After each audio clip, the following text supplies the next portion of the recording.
लोग अपनी इच्छाओं की पूर्ति के लिए कहीं भी जाकर के माथा टेक देते हैं, किसी को भी प्रणाम कर लेते हैं, कैसे भी हमारी इच्छाओं की पूर्ति हो, चाहे उनको कुछ भी करना पड़े। गीता में भगवान कहते हैं कि जो पूज्य है उसी की पूजा करिए, यदि अपूज्य की पूजा आपने की तो जो है वो भी नष्ट हो जाएगा।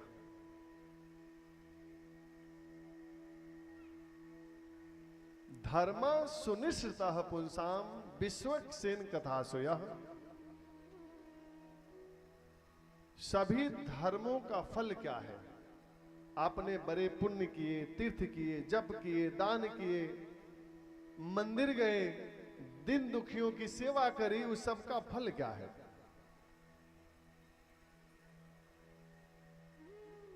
स्पष्ट रूप से कह रहे हैं कि आपने धर्म का अनुष्ठान बहुत बढ़िया से किया। धर्मः सुनिष्ठितः पुंसाम, आपने बहुत बढ़िया से धर्म का अनुष्ठान किया, और इन सब पुण्य को करते हुए यदि भगवान की कथा से आपको प्रेम नहीं हुई तो स्पष्ट कह रहे हैं कि नो उत्पादित यदि रतिम, तो श्रम एवं ही केवलम, सिर्फ आपने मेहनत किया और कुछ नहीं किया। उस भगवान को समझना पड़ेगा कि भगवान कौन है। लोग अपनी इच्छाओं की पूर्ति करने के लिए कहीं भी जाकर के पूजा शुरू कर देते हैं, जिस अघोर की घोर की पूजा शुरू कर देते हैं। मोक्षवो घोर रूपान भूतपति न था, नारायण कलाह शांतः भजंती हेम सुयवः। मोक्ष चाहने वाले व्यक्ति को कभी भी भूत प्रेत की पूजा नहीं करनी चाहिए। लोग जाके चादर चढ़ा देते हैं। चादर जहां चढ़ाते हैं वो किसकी पूजा है? भूत की ही तो पूजा है कि नहीं है? आप बताइए। और शिरडी वाले बाबा का क्या नाम है? शिरडी वाले बाबा का साईं बाबा। साईं बाबा कौन है? कौन है वो? बाबा है? कौन सा बाबा? अरे उसका नाम था चांद मियां, मुसलमान था। उसकी मजार बनी थी शिरडी में, वहां लोग चादर चढ़ाते थे, और हिंदू भी जाके माथा टेकते हैं, और मुस्लिम भी चादर चढ़ाते थे, क्योंकि मुसलमानों का ही मजार था चांद मियां की। और जब हिंदू चादर इतने चढ़ाने लग गए कि साईं की मूर्ति बन गई, अब जब साईं की मूर्ति बन गई और लोगों ने पूजा शुरू किया, तो मुसलमान छोड़ दिए कि पूजा करना हमारा काम नहीं है, तो हिंदुओं का काम है। वो छोड़ दिए और हिंदू पूजना शुरू कर दिए।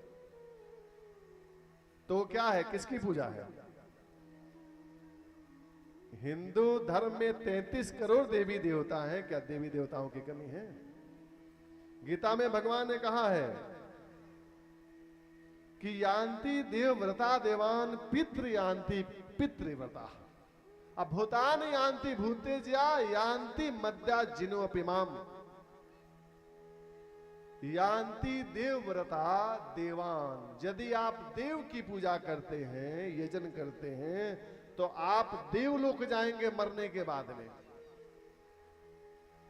और यदि आप भूत की पूजा करते हैं तो भूत ही बनेंगे मरने के बाद में। फिर आपके ऊपर भी वही चादर चढ़ेगा। भूत बनेंगे तो क्या होगा? और भगवान कहते हैं कि यान्ति मद्या जिनो अपिमाम, यदि आप मेरा यजन करते हैं तो मुझे ही प्राप्त हो जाएंगे। यदि आप नारायण को भजते हैं तो नारायण को ही प्राप्त होंगे, वैकुंठ मिलेगा। किसकी पूजन करना चाहते हैं आप? किसकी पूजा करना चाहते हैं? विचार करना है। इच्छाएं पूर्ति नहीं होती तो कुछ भी कर लेंगे। कर्म करिए, प्रारब्ध आपने बनाया, कर्म आपने किया, उससे आपका जन्म मिला। वो पिछला प्रारब्ध तो है ही, और ये कर्म की भी प्रारब्ध है। आपको तो भोगना पड़ेगा ना जो प्रारब्ध में है। आपने कर्म किए हैं, जो आपने कर्म किया है, अवश्यमेव भोक्तम कृतम कर्तव्यम शुभाशुभम। जो आपने शुभ और अशुभ कर्म किए हैं उसका फल आपको मिलेगा। आपने आम का पेड़ लगाया तो आप चाहो या न चाहो आम का फल लगेगा। आपके चाहने न चाहने से कोई फर्क नहीं पड़ेगा। और आपने अपने खेत में बमूर का पेड़ लगाया, आप चाहो या न चाहो उसमें से कांटे निकलेंगे और वो कांटे जरूर चुभेंगे। क्या आपने, एक शरीर भी खेत है। गीता में क्षेत्र क्षेत्र का विभाग है। भगवान नारायण ही पूजने योग्य हैं। नारायण कलह शांतः, नारायण ही परम शांत है। और यदि आपके मन को शांति चाहिए तो नारायण को भजना ही पड़ेगा। चारों वेद, 6 शास्त्र, 18 पुराण एकमात्र नारायण की वंदना करते हैं।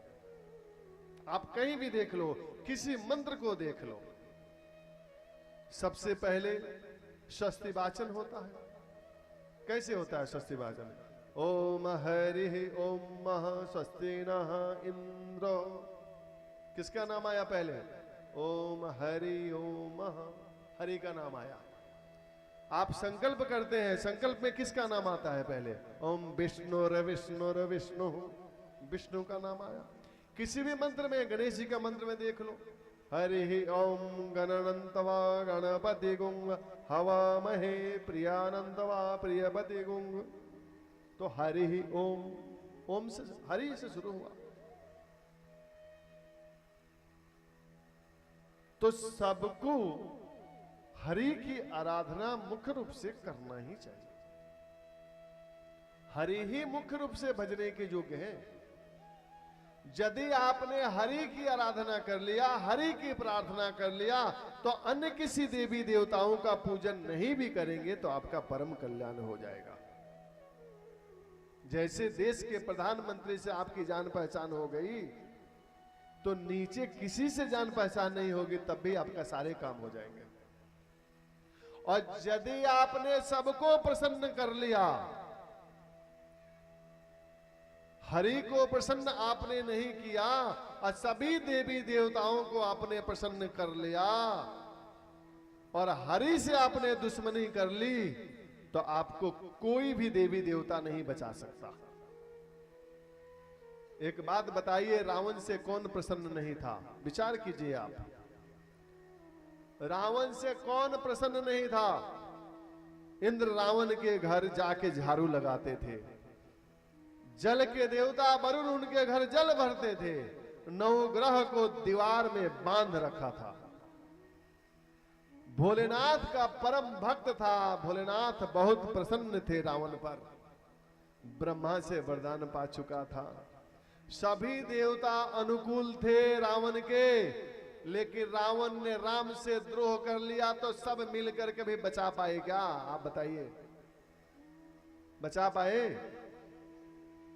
शिव का भक्त था, शिव ने जाकर के कहा हनुमान जी के रूप में, शिव जी ही तो हनुमान जी के रूप में हैं, जाकर के रावण से कहा कि रावण, इंद्रो महेंद्रो सुरनायको वा शंभु पिनाकी त्रिपुरांत को वा। इंद्र, महेंद्र, सुरेंद्र, यहां तक कि शंभु पिनाकी, शिव जी के धनुष का नाम क्या है? पिनाक धनुष। स्वयं शंकर पिनाक धनुष लेकर के आ जाए तब भी राम से द्रोह करने वाले को बचा नहीं पाएगा कोई भी। शंकर सहस, गोस्वामी जी ने भी लिखा, शंकर सहस विष्णु अजतो ही और सकही न राखी राम के द्रोही।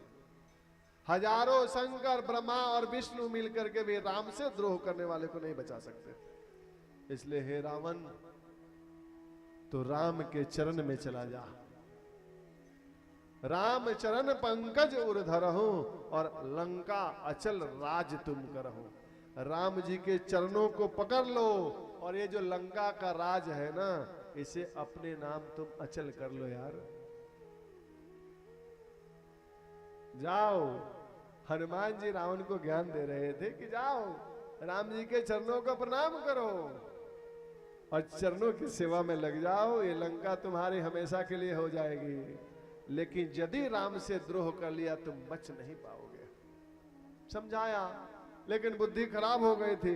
जैसे आज के लोगों की बुद्धि खराब है। संत तो कहते हैं, वेद पुराण तो कहते हैं, संत कहते हैं सुबह 5 बजे उठ जाओ। ब्रह्म मुहूर्त में उठना आपके जीवन के लिए बड़े शुभ कर्म लेकर के आएगा, जीवन में आनंद पाओगे।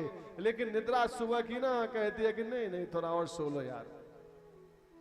कितना भी ज्ञान की बातें करो, सब धरी की धरी रह जाती है। सबकी मति ना उसकी श्रीमती है, और श्रीमतियों का ही राज चलता है। श्रीमती कहती है कि तुम सिर जितना भी हिला लो, पर करूंगी तो अपने मन का ही।